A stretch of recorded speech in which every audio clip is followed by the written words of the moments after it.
Hello YouTube, my name is Castro Walang and my YouTube channel is Once Infotainment.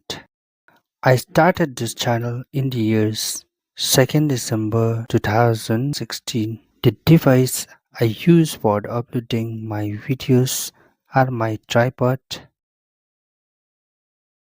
my mobile phone and my PC.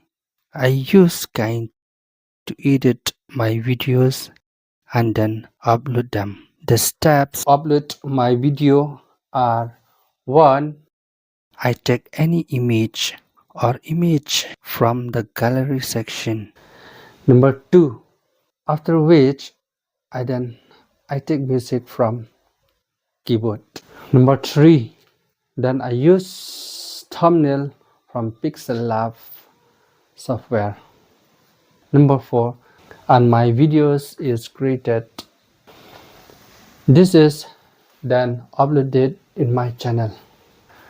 I assure YouTube that all that I created is genuine and my own creation without any copyright from other source or channel. I got demonetized for reuse content. I have zero copyright claim on my channel and have never had one previously. I create my content myself and make on my videos. Can you help me? Reply my account with YouTube monetize again. Thank you.